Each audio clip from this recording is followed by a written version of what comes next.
Hello, YouTube. Well, we were supposed to be picking up the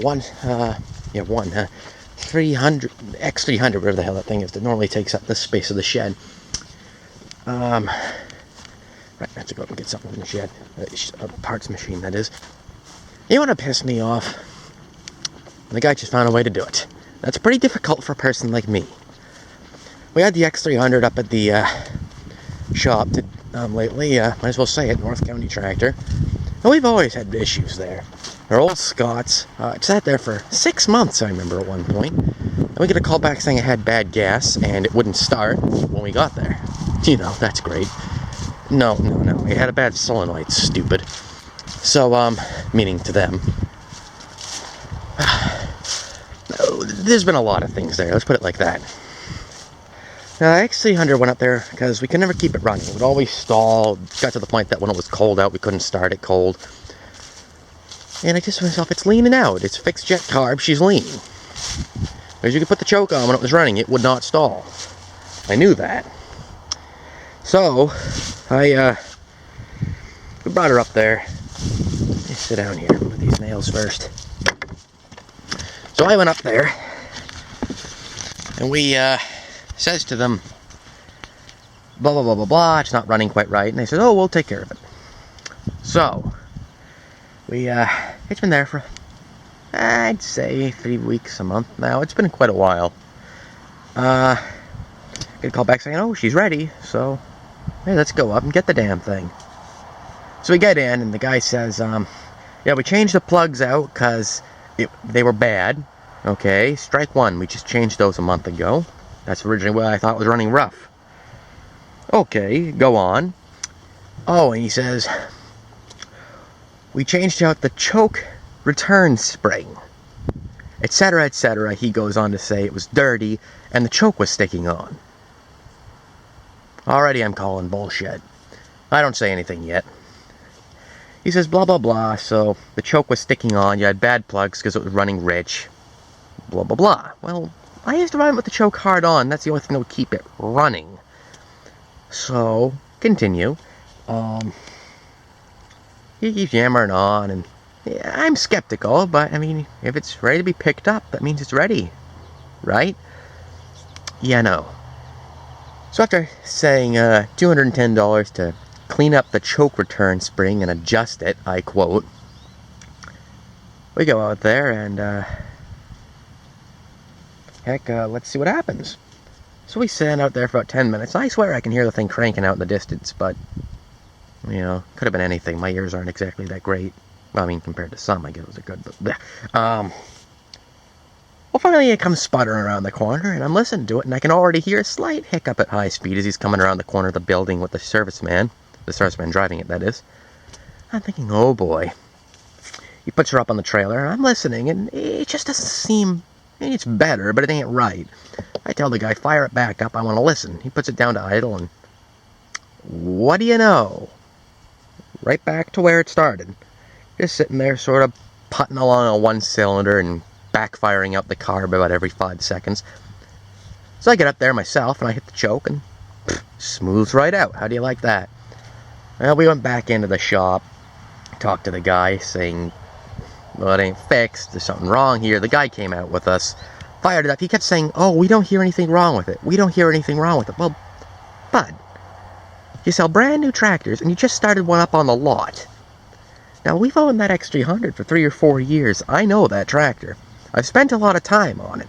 I know what it sounds like when it's running. Even if I was wishing I could be using the B80 or Tilly or something at the time, I know what it sounds like. You ain't gonna tell me there's nothing wrong with it. I mean, hell, at full speed, it sounded, well, not as bad, but it certainly wasn't good. In fact, they changed a freaking spring on the choke that was working fine. Because he said the problem with it is, quote, they've seen it before, that this return spring would stick and the choke would stick on. Now, that's all fine and dandy, except for the fact it was leaning out, you idiot. That pisses me off. That really pisses me off. This is a certified John Deere service center. You should be able to fix a freaking little 2-cylinder Kawasaki. I mean, I could have pulled the thing apart myself and fixed it, but I mean, frig, it's not that old, and I really don't have time to be messing with it right now. But really? It's another thing when you tell me, oh, there's nothing wrong with this. That's how they all sound. We don't hear a thing wrong with it. Bud, if you put the choke on and it actually starts running on 2 cylinders, there's something wrong here. Can't you see that? I don't know. That stuff just, it irks me. I mean, frig. I guarantee you if I unseized this freaking ollie right now, it would fire up and run smoother than that tractor ever ran in its life. But still. I mean, I only came up here to pull the belt guard off. No thanks to Day Mechanic 1009, this thing's starting to collapse. I don't know. I mean, it's a certified shop, and I know we've had problems there in the past. But we haven't exactly got a hell of a lot of good shops up here, and I'd expect a certified shop to be able to pull the carb apart on a little Kawasaki and blow the jets out. I mean, yeah, it's a bit of a pain in the ass, but it's not like it's impossible. I don't know. It's just, when you got a machine that's 3 or 4 years old, maybe even less, because my memory isn't that good, I'd expect it to run good for a long time. My 116 hasn't really had a thing done to it, and it's, what, 32 years old now, I think? It still fires up and runs fine. Now, if that tractor had a idle jet, I'm sure I could just open her up a crack and we'd be fine. I mean, I know it's sort of counterintuitive these days, because God forbid you have something you can actually service yourself, but that just pisses me off. So anyway, it's back at the shop now. They said, we don't see anything that would require service, now you're just adding to your bill. Well, that right, thank goodness my grandfather sort of, not quite snapped, but he told him we're not paying for it unless you actually fix the damn thing. So now we wait. It'll probably be spring before they call about the damn thing, but I'm curious to see what their little ploy is here, because if you're going to return a machine and say it's running right, run it for a few minutes, for frig's sakes. I put money on it, they simply left it on the lot, because I was looking at the carb and I didn't even see any of the dirt disturbed that was on any of the springs.